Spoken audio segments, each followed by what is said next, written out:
Hello fans of Drayarn Chronicles. Kids, it's not another part of the book, another bedtime story. Okay. Tonight we're going to read chapter 2, and it's called The Gate, from the Drayarn Chronicle Through the Rainbow. Amy lay in bed, the blanket pulled up to her chin, watching the lightning flashing through the curtains. She counted slowly in her head, saying Tipperary between each number. 1 Tipperary, 2 Tipperary, 3. Thunder rumbled loudly. The storm was getting nearer. The door of her bedroom opened. Her mum stood outlined by the light from the landing. "Are you all right in here?" Amy blinked in the bright light and looked up at her mum. "I'm okay, Mum. The storm's keeping me awake, that's all. Try and get some sleep, if you can, all right? Good night, Amy." "Night, Mum. Love you." "Love you too." Her mum shut the door, leaving Amy in darkness again, and made her way across the landing to check on her son, Ben. When Mum opened Ben's door, she found him standing up by the window. The curtains opened slightly. He was watching the lightning flash across the sky. "Get back into your bed, young man, now." Ben typed on his tablet and pressed speak. "But, Mum, the storm's really good." Ben was 8 years old and was high-functioning autistic. He had many sensation problems and other problems. Ben used Makaton's sign on his tablet to talk to people. His sister Amy was 12. Ben's short hair stuck up at a funny angle from where he had been asleep in bed not long ago.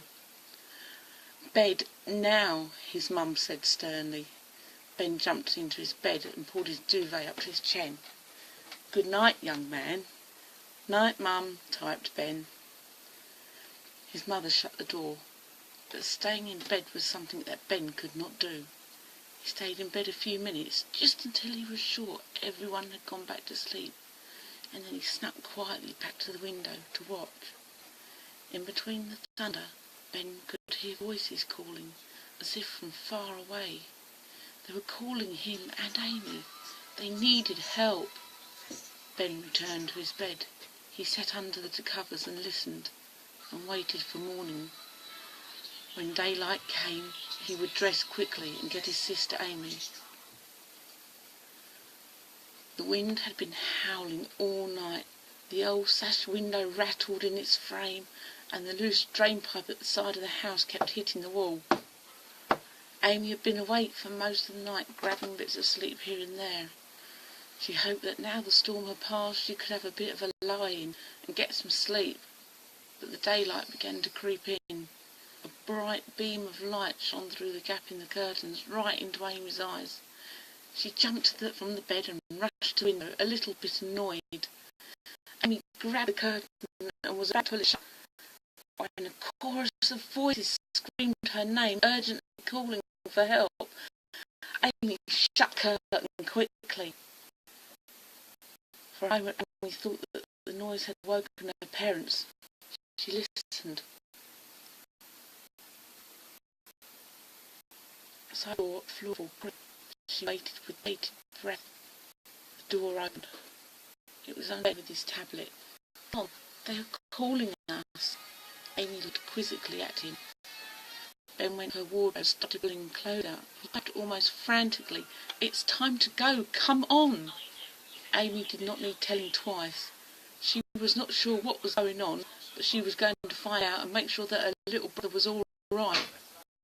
Amy hastily dressed, rushed down the stairs to the kitchen and found Ben standing in the open doorway looking out into that garden. Amy grabbed their coats off the hook now as she joined Ben and looked out. Amy's mouth fell open as she watched a rainbow appear and landed in the garden. Beneath it, a wrought iron gate appeared and opened. The voices grew louder. Ben grabbed her hand and started to pull her reluctantly towards the gate. Amy turned her head for one quick glance at home.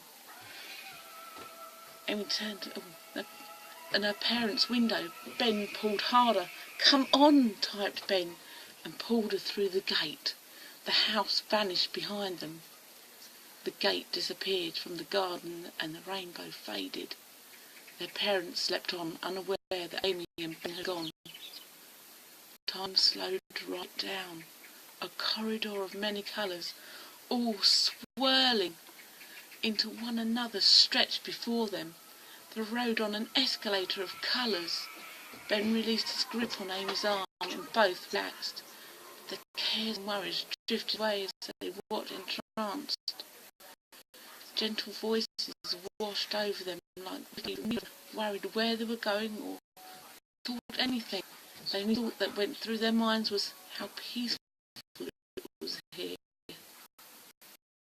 But it ended all too soon for both of them. The whole corridor, Amy and Ben were thrown roughly to the ground. They tried to look up, but there was another harsh lurch, and they found themselves on rough sand. The tunnel had gone, and everything with it, including the way back home. Amy and Ben coughed on the dust. They sat shivering, rubbing the dust from their eyes, and they tried to see where they were. The coats lay on the floor for a couple of feet away from where they lay. Amy reached over and grabbed them and passed Ben his coat. The cold wind blew over them. Both shook, even once their coats were on. There was nothing but desert all around them. Cold grey dust hung on their faces. They tried to see further. The only sound they could hear was the wind rushing past their ears. In every direction that Amy and Ben looked was nothing. There was no life. Nothing green grew there. And worst of all, there was no sign of people anywhere. The rainbow was gone, so the voices. Amy gulped and hung her head. What had they got themselves into now? Or mainly, what had Ben got them into? "Amy, I want to go home now," typed Ben, shivering. His fingers and toes hurt. He felt that cold. Amy looked at him. "We can't get home. The gateway is gone," she said a little bluntly, pointing in the direction they had fallen from. Ben looked behind him. There was nothing for as far as his eyes could see, just grey desert for miles. "Where are we, Amy? How did we get here?" Amy then lost her temper with Ben. "You don't know where we are? You dragged me here. You said we were needed." Ben shrank back from his sister and suddenly screamed, "Ah!" Nothing was right. It wasn't home. He tried to hit Amy. As he stamped and shook his arms in the air, Amy grabbed him and put her arms about him and held him tightly until he calmed a little. "I'm sorry, Amy, I don't remember," he typed. "I just remember the voices telling me they needed help and to come quickly. I'm sorry if I did something wrong. I didn't mean to." Amy stopped. She took a deep breath. She too remembered the voices, especially the ones in the tunnel, and how they made her forget things. Maybe they had enchanted her brother. "Let's find out where we are and find a way home, okay?" Amy was going to have to be the responsible one now. She had Ben to watch out for, and there were no adults around to help them. Amy reached her hand out to him. "Okay," signed Ben, using his Makaton language. "I am sorry, Amy," he signed. "For what?" asked Amy. "For getting us into this," he typed. "No worries. Now put your tablet away and let's get going," said Amy, grabbing hold of Ben's hands. Ben turned it off and slipped it into his pocket and zipped it up. Which way should we go? They looked all around, and every direction looked the same. Since we were thrown in that direction, maybe we should start going that way. Ben agreed. They had to find someone at some point. "Come on," said Amy with a smile. They started walking. Dust kept blowing into their eyes, so they kept their heads down as they walked. Neither of them said a word, but Amy was wondering and worrying what they were going to do for food and water. They had not actually come prepared for a walk in a desert. The wind started to pick up. Dust stung their eyes and faces. Ben held tightly onto his sister's hand. "Keep your head down," said Amy. Both lowered their heads and pulled their hoods down over their faces. Ben's hand suddenly disappeared from Amy's. She found herself holding nothing but air. "Ben!" Amy tried to look around her, but the dust and wind was so much. "Ben!" Amy shouted into the wind, and then she screamed his name for all that she was worth. Something grabbed her leg. Amy jumped at first and then crouched down with her back to the wind to see what it was. A small hand poked up above the ground. Ben had fallen down a hole that neither of them had seen as they walked along. Amy reached down her hand to pull him up. Ben shook his head and motioned for her to come down. Amy shook her head. "Come down," motioned Ben again. Amy looked down into the hole. One of Amy's hates were dark caves, especially ones with spiders. "Come down," signed Ben. Amy tried to look up, but the wind blew dust into her face.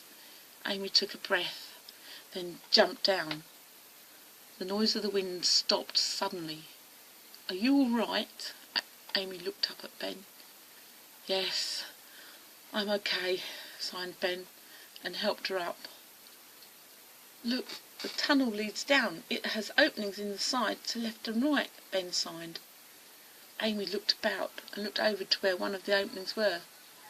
There was nothing but air and what seemed a long drop. "If we had walked any further we would have gone off down the edge of the cliff." "Breathe a sec," stated Ben. Amy gulped and stepped back away from the opening. "And look at these," signed Ben. Amy turned and looked. There were swirling circles and other patterns like diamonds, shapes and what appeared to be rainbows carved here and there. Some followed each other in lines, while others just seemed to be planted like graffiti on a wall. They seemed to make pictures and strange writing. "I wonder what they mean," said Amy, feeling with her fingers. Ben took his tablet out and typed. "We might be better off going down than trying to walk up top in the wind," Ben typed and signed, pointing upwards. Amy looked up. Clouds of dust blew above them. Ben was right. It was not a good idea trying to get back up. They should see where this led. Maybe there would be help at the bottom. "You're right, let's go. But let's be careful, okay?" said Amy. Telling Ben to be careful was about as much use as telling a toddler to stay out of a biscuit jar. He seemed to be naturally accident-prone. "I'll try," he signed. "Do you want to lead or shall I?" he typed. "You lead. But keep tight hold of my hand, all right? And you'd better put your tablet away again." Ben nodded and zipped it back in his pocket. With him in the lead and Amy walking behind holding his hand, they set off down the tunnel. It was well lit thanks to the openings every so many feet, but it was so slippery underfoot in places. Little stones now and then rolled beneath them, causing them to slip sometimes. Quite a few times they saved each other from falling over. It was slow going, but this gave them time to look at the walls. A lot of the pictures repeated themselves, but each was slightly different, as if carved by different people. Now and then little stick figures were drawn beneath or around the circles of rainbows. Whoever carved them must have done them hundreds, if not thousands, of years ago. Some of the carvings were worn away and you could barely see them. Amy and Ben continued to go down. The tunnel went on for miles. The cliff must be miles high, thought Amy. It took hours to slowly make their way down. In some places the outer wall had fallen away. They had to stay as close to the wall as possible. One slip and either one or both of them would be gone. The view outside never changed. It was still the same grey landscape, and they never met anyone. The path seemed to have not been used for several years, maybe decades, even more, Amy guessed. Finally, they reached the bottom. The wind was blowing hard still, whipping up the sand, and worst of all, the light was starting to fade. They had no place to sleep, no way of keeping warm, and nothing to eat. Amy looked around. There was nothing for miles, just the cliff. But cliffs have caves in them, she thought. There was a chance something or someone might be living in them, and she really hated bugs and things. The wind and sand stung her face. That was it. A cave was their best chance of surviving the night. It was getting colder, and the last thing she wanted was for her and Ben to freeze to death. "We should walk along the cliff and find a cave or somewhere to sleep," she shouted above the wind. Ben shivered. He was tired after walking all the way down the cliff. He hated the sand in his face and in his shoes. "Come on, there has to be one somewhere along here." Ben sighed heavily, but he knew his sister was right. They started walking along the base of the cliff, their heads bent down against the wind. At first they found nothing, but then Ben spotted something ahead of them. "Come on, I can see a cave," sighed Ben excitedly. Ben raced ahead a short distance and stopped before a huge black cave mouth. Amy caught up with him. It was really dark in there. "We need to get out of this wind," sighed Ben. He pulled at her hand. Amy pulled back. "What if there is something in there? It might not be empty," stated Amy. Ben suddenly stopped and peered into the darkness. He could not see anything. The dark did not worry him like it did Amy. Then he shouted, "Ah! Ben, what are you doing?" There was no reply to Ben's voice, though. "See? It is empty. Come on," sighed Ben. Amy looked at the dark cave. It was out of the wind, and it was somewhere to rest. Amy nodded. They had no choice. This was the only shelter they had found. Ben put the torch on, and they walked into the cave. The darkness folded around them. The dim light barely lit the way ahead of them. To keep warm, though, they would have to stay away from the entrance. Not far in, they found a nook in the wall, behind a boulder, and this gave them some protection against the cold wind. "You'd better save the torch and try to get some sleep," said Amy. They lay down and huddled up together on the dry sand and tried to sleep. Ben turned the torch off. They lay shivering in the dark, thoughts of their mum and dad racing through their minds. Ben took his tablet out and typed.